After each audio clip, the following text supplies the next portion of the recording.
welcome back to my channel. If you're new, I'm Bree, and today's reading vlog we're just gonna jump right into.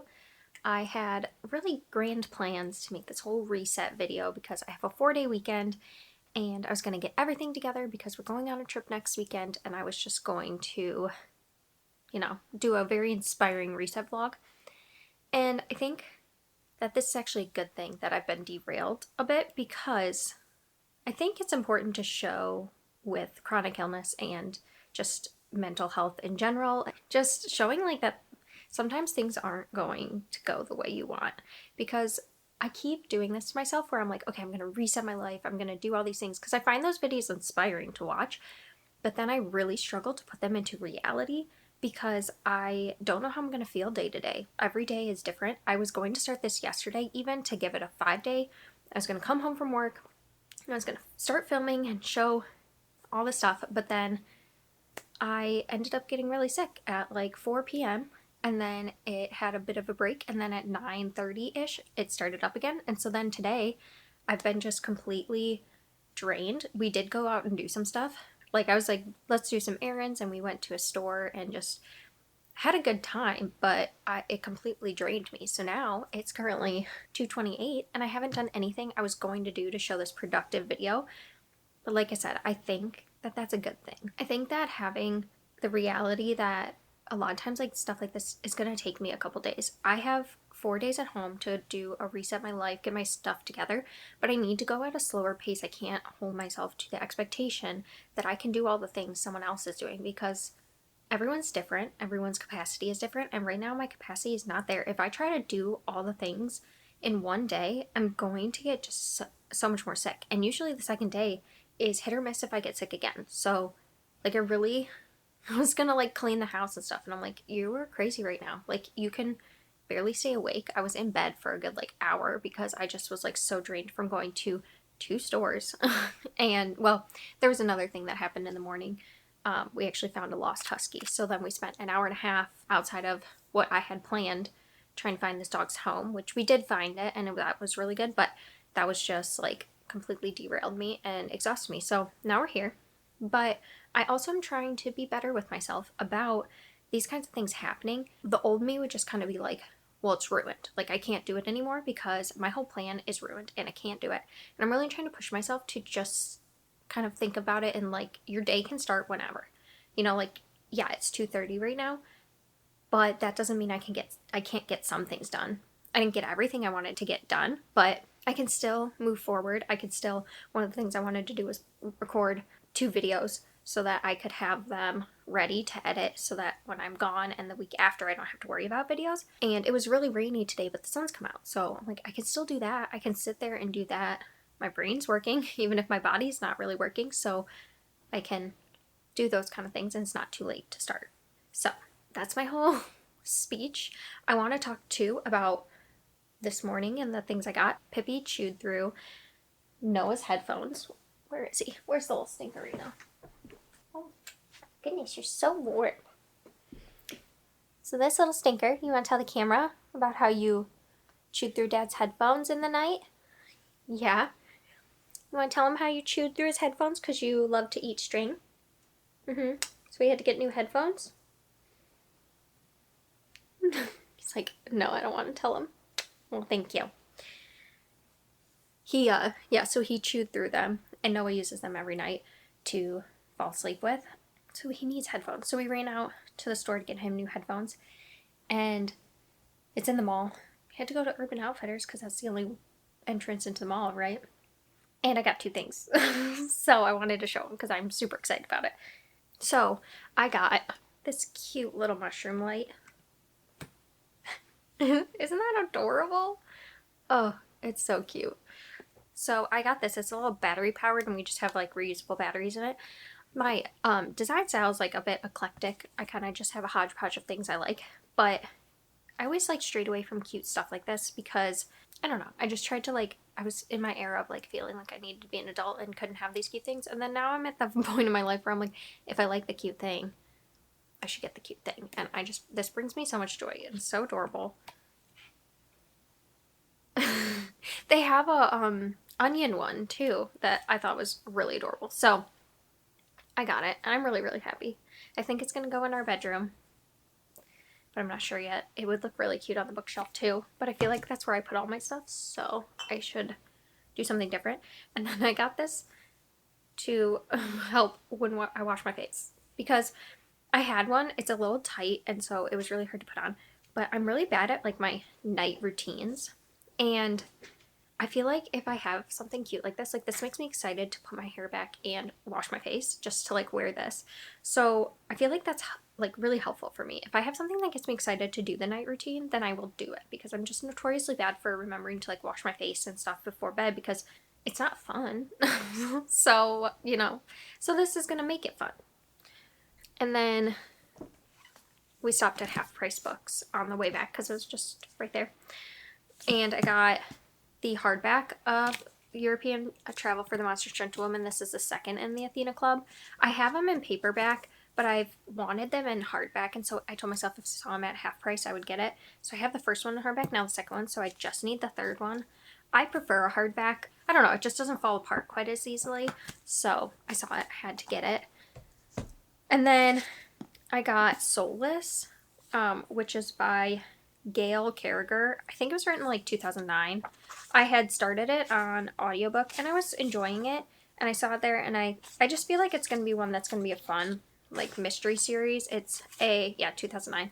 It's a historical like paranormal type mystery. Yeah, I saw it and I just thought this would be nice. So I got it. Sometimes you don't need a reason. And then this one was on my like Goodreads TBR, and I saw it there, and it's called Miss England by Stacey Halls. It's like a historical mystery, but I think it's going to be a little bit more geared towards like literary fiction. Now that I'm looking at it, is this a large print? How do you know if there's if something's a large print? I don't think it is. I don't know. It could be. The font is really big. And it is really, like, it's a big book. Anyway, I think it's going to lean more literary than mystery, but it had been on my TBR on Goodreads for a while, and I am interested in it. And I put it back because I was just going to get those two. And then part of me was like, sometimes I'll leave stuff at Half Price Books, and then I'll regret it later. And I'll go back, and of course it's not there. So I was just like, you know what? I feel like if I leave this, I'm going to regret it. So I picked it up. So those are my 3 little books that I got, and my little Urban Outfitters haul. And then I am currently 63% of the way through Dreadful Company, which is the second in the Greta Helsing series, and I'm enjoying it. I would say it's like a middle of the road mystery right now. There are these little like monsters that are, there's like 2 different kinds. There's like one that are like blobs, and they're really cute. They're called well monsters. They're so adorable to read from, so I'm loving that aspect. Then there's like furry creatures that are almost like dogs, but they're just fuzzy, but they're also adorable. So I'm loving like the cozy creature aspect of things. It's an interesting mystery because you like know who is like kind of the culprit the whole time, because it's like a kidnapping thing.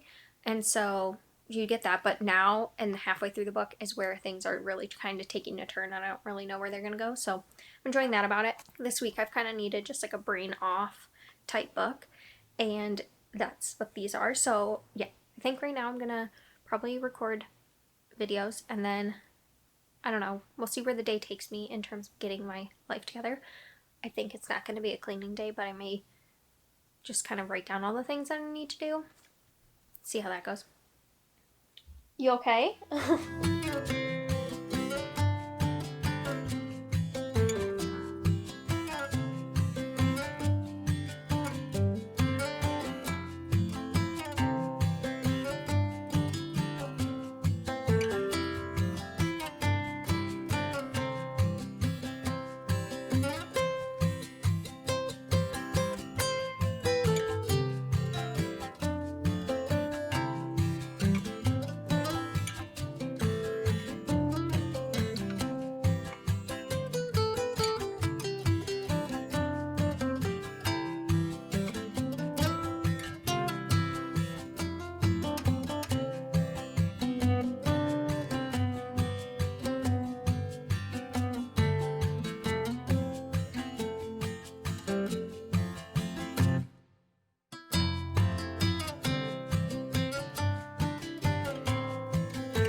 Good morning.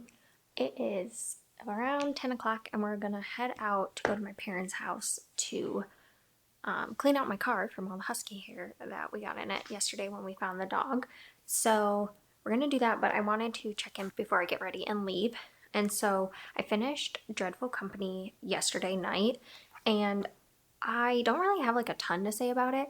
I think it's a good mystery. It's kind of like a palate cleanser, brain off type story.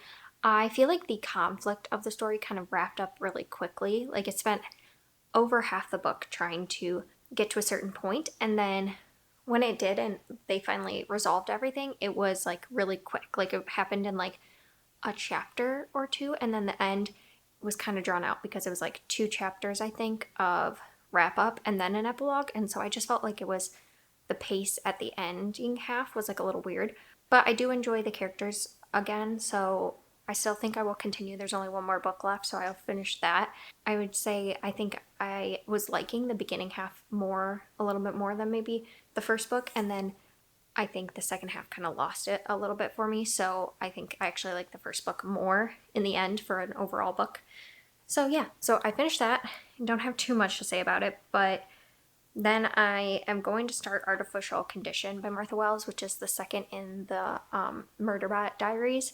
I read like the first chapter yesterday, and I just like this one. I just wanted something, again, a little like fun and easy, and I had this one from the library, and so I figured I would read it now before someone is waiting in line for it. And I have some other ones checked out, but they were all kind of the same, similar vein to what I've been reading a lot of, so I wanted something to change it up. So I feel like this would be good to change it up. And even the first chapter in, it's already got the same kind of like humor and stuff. And I've heard from a lot of people that the second book and then I think it's like the sixth book are their favorites. So I'm interested to see this one. I think they're supposed to be like another robot or robot companion, and I'm excited to get to that. So I'm gonna try to read this today and do some like cleaning up, but we'll see. Taking it slow. It's so rainy and just kind of gloomy, and it makes me not motivated to do anything, but I'm gonna get a couple things done. I edited a video this morning, got halfway through it, and then I've uploaded the video and everything, finished that thumbnail, so I have done stuff. So small wins are still wins.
I'm freezing right now. It's like actually pretty cold outside, but the sun finally came out, which is great. So I made a list of all my to-dos. I feel like there's stuff I'm missing, but I'm just gonna stick with this for now and then think about maybe what else. But I ended up finishing, let me go get it. Okay.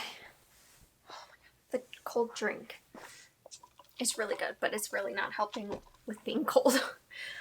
So I finished Murderbot Diaries, the second one, Artificial Condition.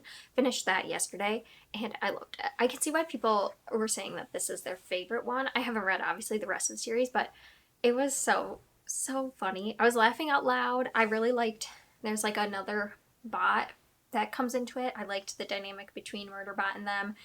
It was just really good. I really liked it. I liked how you're getting more of Murderbot's backstory and what happened to it, and just more kind of world building, though it's soft world building.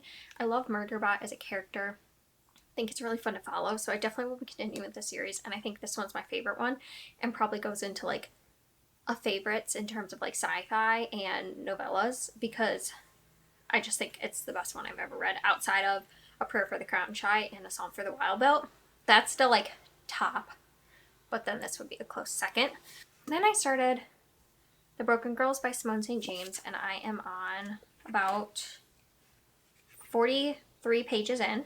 I haven't read a Simone St. James in a while. I think last time was like last year, like mid last year, so it's been a while. I just forget how much I really like her writing, and I just fall right into the story. I really like the dual timelines, so we're jumping back and forth to 1950s, and we're following different girls at this girls' school that's basically where girls get sent for various reasons. Some because they had trouble at home, some because they're like illegitimate daughters that are being like just kind of pushed aside. So a lot of different reasons, and there is something going on there where multiple girls are kind of hearing like a ghost potentially, and it's very creepy, very eerie. And in present day, which is like 2014 present day, we are following a woman whose sister died like 20 years before outside of that same school, but that school had been closed down for years and abandoned. She just decided, because someone just bought the school, that she wants to try to interview them and stuff, and it's been like the anniversary of her sister's death, and it still bugs her, even though her sister's ex-boyfriend had been committed for the crime and he's in jail for the crime. She never really let it go, and so she's gonna start getting back involved in like what happened to her sister. And she went to the school, and while she was there, she like heard footsteps but turned around and she couldn't see anyone, and so she feels like a little weirded out by that place. So it's got this very eerie atmosphere. That's what Simone St. James does so well, is like building this tension. And I already want to know like what's going on with the girls. I like that timeline a lot, but I also do really enjoy the 2014 timeline and just what happened to the sister and just seeing how it all ties in. So I'm very intrigued, and I think I'm going to keep reading because I was actually planning on, I picked out books for my trip yesterday. I picked out like 4 of them, and this was one of them. And then of course I started it now, and I know I'm not going to be able to put it down because that's just how I feel with these books. I just want to know what happened, so I just keep reading. I'm going to read this today. I'm going to maybe get a couple more things done. This morning I did some laundry, did some tidying up. Noah did the dishes and stuff for us, so I just need to wipe down the counters really and continue some laundry. So I really don't have a ton, and I have some like computer work I can do, but really my to-do list, I like had it built up in my head that I had so much to do, and I really don't. I guess I just don't have as much to do as I thought, so that's always good. So this has been kind of a reset video, kind of just like a general life video, but I'm having a good time with it, so that's all that matters, right?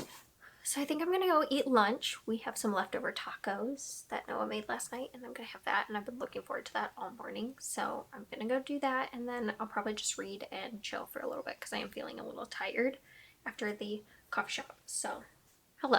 You can see I got a little bean with me right now. I want to actually wrap the video up here. I wanted to do more with this reset type video, but just really wasn't the right time for it. I am leaving out of town this Saturday. I feel like I've said it, but didn't really explain. We're going on vacation with my whole family, and so we've been trying to get everything together. So I thought it would be a good idea, but turns out I needed some of the rest and build up into this vacation. So I didn't get as much done as I hoped, but I want to kind of do these each month and like go more in depth about my resetting and how I'm like planning my month because I find this fun. So hopefully that'll be better in the future. But I did want to share at the end some of my favorites of June and just talk about those things because I always love hearing people's favorites, and so thought I'd share mine. I did want to say that I am also halfway through The Broken Girls by Simone St. James. I'm really liking it so far, and I just know it's really picking up, so I won't be able to finish the review in this vlog, but I'm really enjoying it. So first, I think we have to talk about my Kobo. I've been thoroughly obsessed. I would say it was new at the end of May, but June was the first month that I read the entire month with the Kobo, and it's just been a game changer for me from an illness perspective. I can read even when I'm still ill and just feeling really weak. I can just hold this, and it's so much lighter than holding a book, and I can take it everywhere with me. And I didn't think I was an e-reader type person, but this has really changed the game. I think the way it like isn't glossy is really good. It doesn't hurt my eyes and stuff like that. And I've read more often than I was before. I was doing like big chunks of reading, and now I like read consistently like every day, which is great. And then on my Switch, I like to play a lot of different games, but what I've been obsessed with are these cooking tycoons. I don't know if you're gonna be able to see that. I've been obsessed with this like cooking tycoons, and I beat already one of the bundles. They were discounted for like $1 in May, and so I think I started in May, and then I have been playing all this month. They can be a little stressful because they have to be fast paced and stuff, but something about it, I just turn my brain off and I just zone in on this meal making thing, and it's been really good for me. It's just been something that I can do just brain off, that's not just reading. If I really want something that I don't think about anything else, I can pick up this and play it, and it's thoroughly sucked me in. So if you're looking for easy games, I don't know how often they go on sale, but I got all of them for $2 a piece, so well worth that money, at least for me. Then I just have like a random snack. I don't share a lot about food on here just because I have a lot of like sensitivities and stuff, but something I've needed is to snack a lot more frequently and eat smaller meals, and I'm really bad at just like remembering snacks and like preparing food ahead of time. So I found these, and they're called Go-Go Squeeze. They're for kids. They're applesauce. They have different ones. This one's apple. They have an apple strawberry that's good as well, and an apple cinnamon. And they're just like so easy snacks for me to eat, and they're fun. They're in these little pouches, so they feel really fun. And I've tried in the past just getting like applesauce and just pre-portioning, and I just will never eat it if it's that. But this I can just pick up and eat, and it's been really good to have like a healthy quick snack that I can just pick up and not think about and just like literally grab it out. So I've been obsessed, and I feel like it jeez, and I feel like a kid again when I'm eating this. So then TV shows, I've been really just obsessed with one. I binge watched Elementary, which is like a Sherlock Holmes retelling, but it's like modern day and it's set in New York. And I just really like mystery type shows, but not like Criminal Minds got a little too dark for me. So I like something that I guess is a bit on the more like cozy side, even though you're dealing with murder. I've really enjoyed it. I am on like season 4 now or something. I wouldn't say it's my favorite show of all time, but it's been scratching that itch. And I recently just switched back to White Collar, which is my other favorite show that I've watched like 5 or 6 times already. And so it kind of like had that similar vein to me. And then also just 2 like random things I've been really loving is we've been going to the farmer's market on Saturdays, and there's a woman who sells some bouquets at the farmer's market, and I get them every week, and I've been taking a picture of my bouquet every week, and I just really am enjoying having just the joy of like getting fresh flowers and putting them in the vase and everything. We can't really keep them on the table because the cats get into it, and not all flowers are okay for them, but I've been putting them up on the mantle, and it's just like been so nice to have something to look forward to like that. So I want to keep doing that throughout the rest of the year. It's been just like something that really brings me a lot of happiness. And then also Noah and I have been baking together for the past like 2 weeks. We baked cookies, and that was just fun. I like baking with him a lot, and so that's just something I want to keep doing more of. It's just baking more, but specifically baking with Noah. It's been one of the highlights of the month for sure. So thank you for watching. I hope to bring you a better reset vlog in the future, but for now it's kind of a reset reading cozy vlog. And I hope you enjoyed and hope your month is going well, and I will see you next time.